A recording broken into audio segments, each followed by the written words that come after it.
everyone, we know how much we love to spoil our pups, right? Well, today we're diving deep into how to do it right. And I'm talking about the world of healthy dog treats. We're going way beyond just grabbing the first flashy bag at the pet store, folks. Sam Jowy's article, Healthy Dog Food Treats, is our guide for this deep dive, so get ready to discover the secrets to truly nutritious and delicious canine snacking. You know, it always strikes me how we tend to think of treats as just a quick way to reward our four-legged pals. But Jowy really emphasizes how those seemingly simple snacks can actually be powerful tools for so much more. Okay, you've piqued my interest. So we're moving beyond those guilty pleasure treats. What kind of tools are we talking about exactly? Well, Jowy talks about how choosing the right treats can actually make a difference in training, strengthening that special bond you have, and believe it or not, even supporting dental health. It's really about considering treats as part of a bigger picture when it comes to your dog's well-being. I love that perspective. It's not just about a quick fix for those puppy dog eyes, but a way to contribute to their overall health. So when it comes to dog treats, what does Jowy actually consider healthy? Because let's be real, that word gets thrown around a lot, and it can be confusing. He breaks it down in a way that makes total sense. It all starts with looking for those high-quality ingredients, things you can actually recognize and pronounce, just like when you're shopping for yourself. Makes sense. Those whole natural ingredients are usually a good bet. What's good for us is generally a good starting point for our furry companions too, right? Absolutely.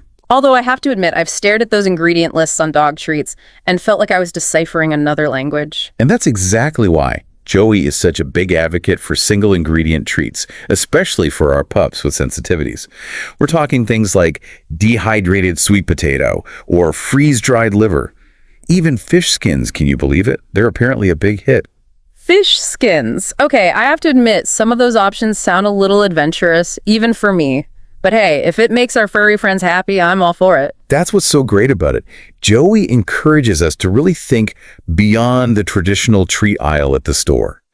He even suggests some surprisingly healthy treats that you might have right in your kitchen. Really? Now you've got me intrigued. Like what? Please tell me I can share my popcorn. You absolutely can. As long as it's plain, no butter, no salt, popcorn is a perfectly safe and fun low-calorie treat. Okay, that is a game changer, especially for those movie nights. What other hidden treasures does he suggest we look for in our pantries?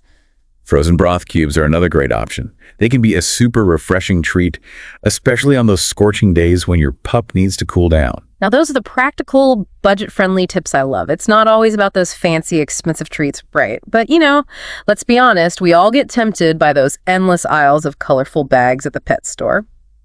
And speaking of those, Jowy also gets into some more specific needs, right? Like, what about our pups who are serious chompers? I feel like the things those heavy chewers go for are the worst for their teeth.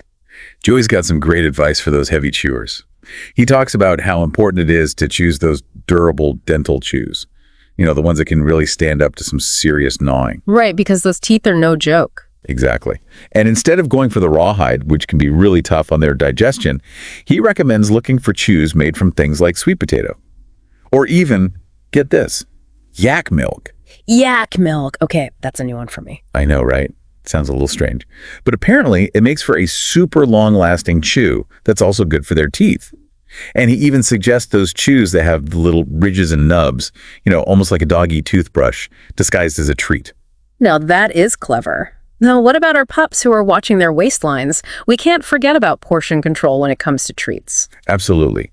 Jowy really emphasizes that treats should only make up about 10% of a dog's daily calories, which is really important to keep in mind.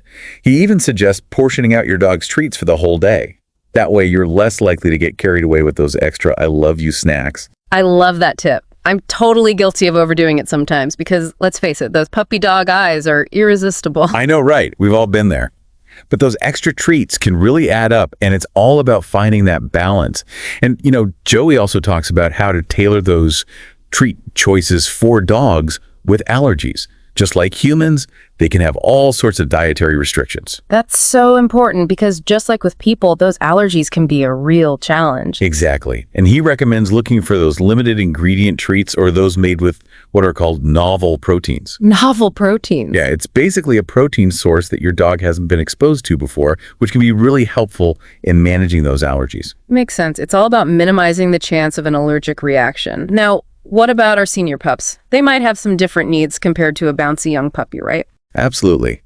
Joey suggests looking for softer treats, those that are a little easier on aging teeth. And he really emphasizes the importance of ingredients that support things like joint health and cognitive function, which are super important as dogs get older. It's amazing how we can really personalize those treat choices to make sure we're giving our dogs exactly what they need at every stage of life. So we've talked store-bought, we've talked single ingredient, but what about those of us who like to get a little creative in the kitchen? Can we make our own healthy homemade treats? Joey is all for it. He actually says that making your own treats can be a really fun and rewarding experience for both you and your dog, of course. I love that. Yeah, and plus, when you make them yourself, you have complete control over those ingredients, which is a huge plus for a lot of people. Absolutely. Plus, it can be a fun weekend activity. So what kind of things does Joey suggest we try making at home? Oh, he's got some delicious sounding ideas. Things like peanut butter and pumpkin bites, frozen yogurt drops, even baked sweet potato chips. Okay, those all sound amazing. I might have to sneak a few from the dog treat jar. I know, right? They sound good enough for humans. But he does remind us to be super careful about ingredients that are toxic to dogs, things like chocolate or xylitol. Of course, safety first. Exactly. And as with everything, moderation is key, even with those homemade goodies. Right, homemade doesn't automatically equal healthy, especially if we're baking doggy donuts every night. Yeah. But I love that Joey encourages us to think beyond the store-bought options and get a little creative in the kitchen. Absolutely. And what I really appreciate about his whole approach is that he emphasizes the deeper meaning behind those treats. It's not just about filling their bellies. I'm all ears. Tell me more. Well, he talks about how the simple act of sharing treats can actually strengthen the bond between you and your dog. Oh, absolutely. It's not just about the food itself. It's about that love and connection, those moments of joy that you share together. It's like a physical representation of that bond that we have with our dogs. And it's so true. Those little moments of shared joy are what make having a dog so incredibly rewarding. You said it. And Joey even points out that, that simple act of giving a treat can even be a really great way to reduce anxiety, especially in those stressful situations, like a vet visit. It's like a little reassurance, a reminder that everything is okay.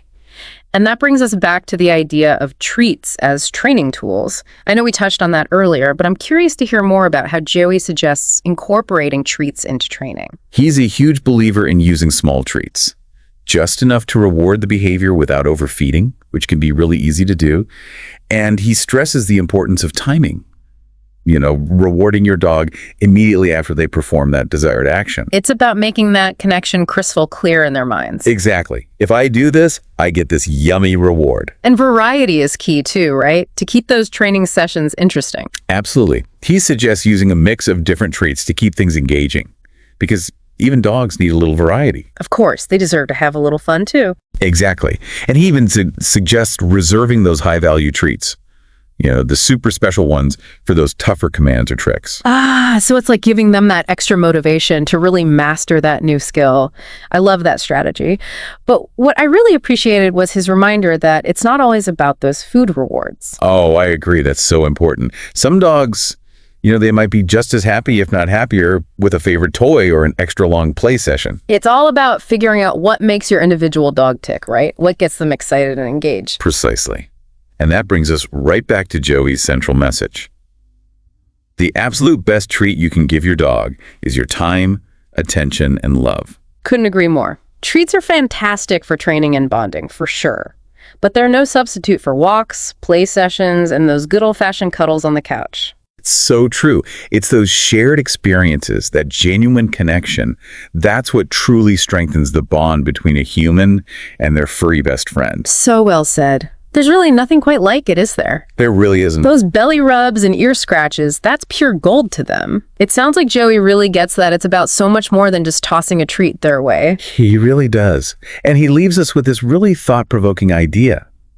He suggests turning treat time into an opportunity for enrichment. Can you believe that? Oh, I love that. Instead of just handing it over, how can we make treat time more engaging for our pups? Exactly. He talks about using treats for things like scent games or puzzle feeders, even incorporating them into those short training sessions. So it's about making them work for it a little bit, engaging their minds as well as their stomachs. Exactly. It's like taking that simple act of giving a treat and turning it into this opportunity for deeper bonding and mental stimulation. It's next level treat time. I love that. Yeah. Well, I feel like we've successfully navigated the world of healthy dog treats today, and Sam Joey's insights have been so valuable. We've definitely covered a lot of ground. We have, and I hope our listeners are feeling as empowered as I am to make those informed choices that will keep their pups happy and healthy. Here's to happy dogs and informed owners. Absolutely. Cheers to that. And to those moments of pure joy that come with seeing our furry friends go wild for a well-chosen treat. Thanks for joining us on this deep dive into the world of healthy dog treats. Until next time,